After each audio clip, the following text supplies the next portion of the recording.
Hey guys, how you going? Thanks so much for all coming down. Excited to tell you a little bit about what I do tonight. I suppose that's mostly what I'm going to cover is sort of how I work in the studio and how I'm playing in the clubs at the moment. Just give you a bit of a rundown on that stuff. And if, like you said, if there's any questions you have along the way, just raise a hand, let me know. And I want to give you guys something you can take away, so I don't want you to miss out on something. So I suppose I'm mostly working these days on Machine and Ableton. In the club, DJing and using Machine, and even in the studio, I'm starting almost all my projects on Machine now, and finishing them for just at least for the final part of the mix down in Ableton. So I'm going to show you a little bit of like some studio projects I've started on here. How I translated them across and finished them. Even some I started on iMachine, their iPhone app. I've got one here that I started on there, sketched like on a bus or plane or something, moved it to Machine, did a bit more work on it, and then moved it to Ableton and did a bit more so you can see the progression. A bit about how I perform with it live. There's a couple of different ways I interface it with the decks as well. So yeah, hopefully there's some useful stuff in there. I guess I'll start with some of the live stuff and show you. When I'm doing a show, I'm normally it's traditionally like mostly a traditional DJ set. Like I'm rocking about 3 CDJs and mixer, and then I've got Machine on the 4th channel, and I do some stuff where I synchronize Machine with the decks and layer different parts that I'll either improvise or sometimes I've got an idea of what I'm going to do. Other times I'll just play something or sequence something up completely into a full track where I'll pull the record down and just run with Machine for a while and just jam out. And then other times do full finger drumming stuff, like you might have seen some of the YouTube videos I posted as well. We do some covers of things too, and it's really fun to do. That's more new for me, really. I mean, I started out as a drummer a long time ago, so I'm drawing on what I can remember from playing drums. So it's been a lot of fun though, so I'm looking to get back into that a bit more, but really for the last 10 years, I've mostly just been doing production and DJing and stuff. So I'll show you a little bit about, I get a lot of people asking me how I sync Machine with the decks, because I don't use any MIDI time clock or anything. I tried to do it with, there's a few programs that let you sync it via MIDI, but every time I've ever tried to get Machine to listen to MIDI clock and play back, the groove doesn't sound good to me. It feels like it's moving a little bit each way, listening to it, and it doesn't sit tight enough with the records, and no matter what you write with it, even if you pull the records down, it just doesn't sound sexy. You don't want to dance to it. So I was like, well, what's the point in that? So what they really need to do is put on here a way that you can just pitch bend it like a CD player. So I tried to emulate that with Ableton. I've got it set up so that when I chuck Machine into MIDI controller mode, which you just press Shift Control, now it's just acting as a MIDI controller, and you can see I can do things like turn on my metronome here, and I can even start the track. And I've got these buttons here, the step buttons, mapped to bend the pitch of it up and down. So you can see it lighting up there as I speed it up or slow it down. I'll chuck something in there so you can see what I mean. I'll just load something up now. This is something I like about Machine too for performing, is that, I mean, I've got this open here, but at a show like this is normally closed. Like, you can do everything you need to load tracks and kits, plugins, everything from the screens here. So I really like that I don't have to look at a computer when I'm at a gig, and I can just do this. So let's load up this guy. So if I just put in, say, some hats on here, I can speed it up or slow it down from here. I can also, you can set up these 8 knobs and these 8 buttons on the top here to be whatever you want. Even name them. The name shows up, which is nice. I got the first one set up for an effect I use a little bit. I'll show you that a bit later. And some side chaining. But on the second page, it lets me select BPM. So I can flick through, and you can see on the Ableton screen, it's letting me flick through different BPMs. So if I rock up and I'm playing in Europe, I can hang down this end of the scale. And if I'm playing in some other parts of America, I have to end up here. But either way, I'm covered. I got about 8 different BPMs to rock through there, and I don't have to touch my laptop. And I can use my pitch bend as well. So something I do sometimes with where is it? I'll pull up a track quite like this. We can stop that. Search by key. Like I'll take stuff like one of my tracks like this one, Hey Ya.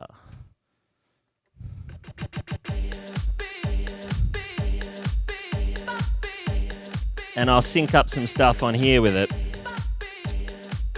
Write sometimes pull it out and write a whole new version of Hey Ya, and then sometimes like rock an a cappella over the top too. For me to get this in time on top, all I do is generally I just chuck on the grid like to hear the metronome, or have a hi-hat pre-programmed like that. And then you can just, like a CD, just, I think these are on same speed. Take that back to say there.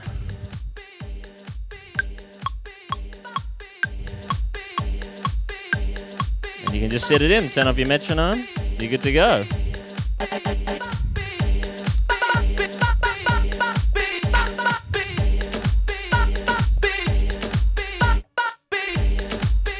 And everything's just going to keep looping like that. I'll often do that and have like a section where I let it roll through. And I might like sort of slowly fade out the record or something. I can start programming some new shit. And this will let me like re-pitch stuff and everything as well.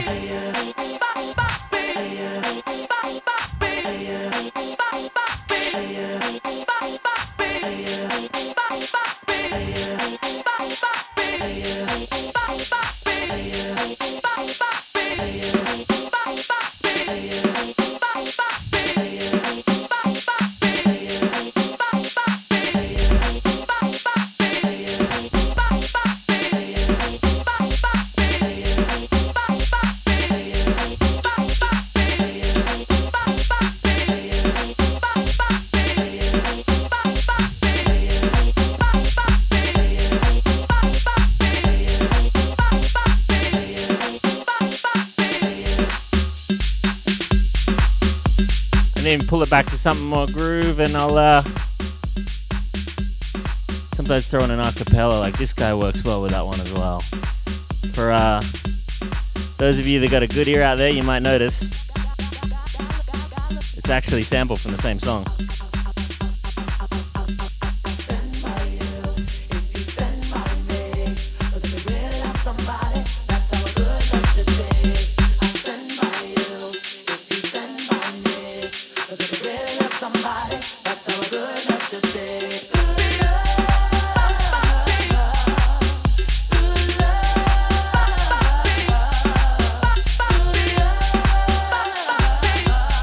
And then if we use that effect I was talking about before,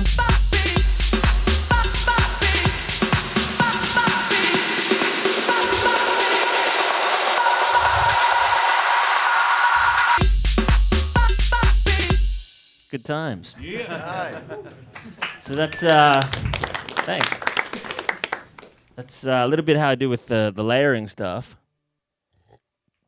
and how I synchronize it. So really, I don't think you need MIDI clock to do this stuff, because all the CD players now and everything, you know, you got a clear display of what the tempo is. You know, just set it on. You got to pick a tempo. That's the only thing, really. But apart from that, it's easy. You know, it's just like beat matching. It'd be nice if it was part of the actual machine, but it's okay. This is a decent workaround. That little effect I was doing at the end there as well, by the way, is I'll pull that up here. Something custom I made in Ableton, which I'll also describe this kind of system a bit later. But I do this a lot in my mixdowns too, where I make macro effects of things, where I've simplified stuff. If there's something I have to do over and over again, I'll try and make a way of doing the same thing, but with turning one knob. You know, like I got this idea from a friend I was working with in Barcelona once, and we had to make a build-up in a song, and he goes straight to the master bus and threw on like a high-pass filter and an echo and a reverb and just washed the whole track out and sucked it back in. And I'm like, that's so much easier. I'm like, why do I always do it separately on every channel? I started thinking sometimes I'm a little bit precious with audio production, trying to do things the way you read about or you're taught about or everything. Sometimes it's good to just get a little bit rock and roll and just go, fuck it. And sometimes I don't know. I mean, you got to be careful, but this effect, you only have to turn one knob, and it's actually turning about, I don't know, 30 things in here. Let me open up the macro list. All of that stuff is going, and it's all the things I'd normally use in a build-up. So it's high passing, there's a granular delay that breaks things out, some compression, distortion, it balances out how much gain it gets and everything, just everything you normally need, and then you only have to just draw in one little automation curve in your master channel, and gives you that, saves you so much time. You can get back to writing music.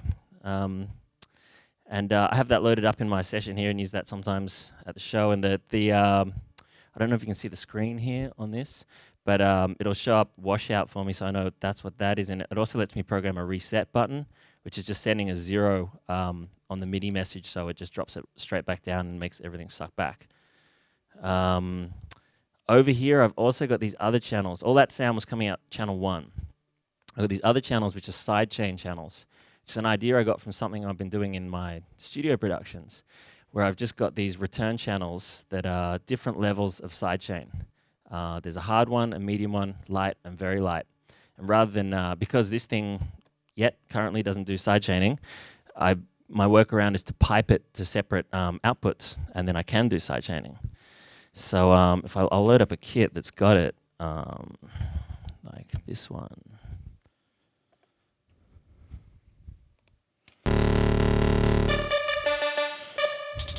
So if I write something in here,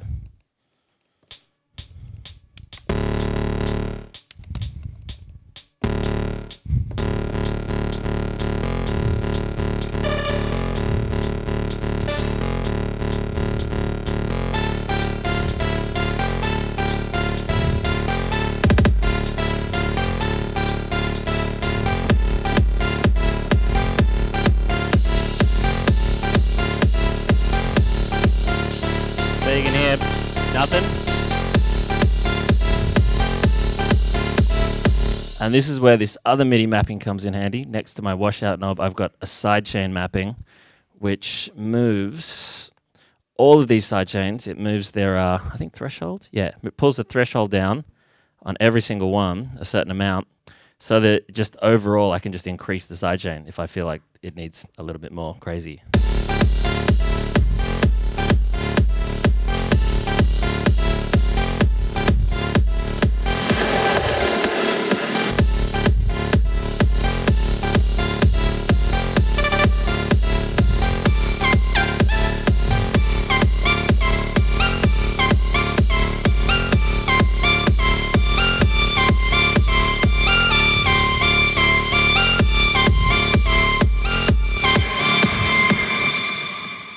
Good fun for jamming. I mean, hopefully they put in a proper sidechaining thing for that soon, but in the meantime, that's a good workaround. What's another way? Another way I use it is sometimes I just play some stuff over the top. Like, I've got one here from my buddy Tommy's track. You guys know Tommy Trash, right? From his one.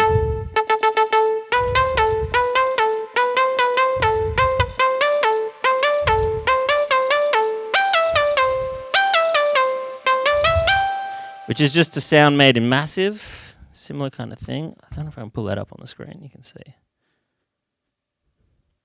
So there's machine, and that's the massive patch for that. And I've just got, again, one macro knob set up called Tweak Me, which turns all the stuff I need to make that build. So while I'm playing, I've got a bootleg of Reload I play, and I'll play this live and pick it up and do it. I only have to turn one knob, so I had a bunch of knobs doing this before, and it's got a little bit difficult to try and remember how to play it and turn 8 knobs at the same time.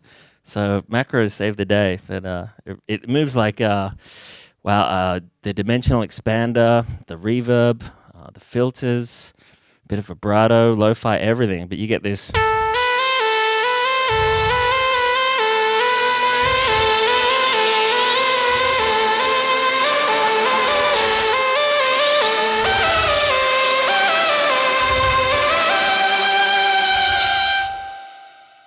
It's kind of fun. You get like such an explosive power out of one thing.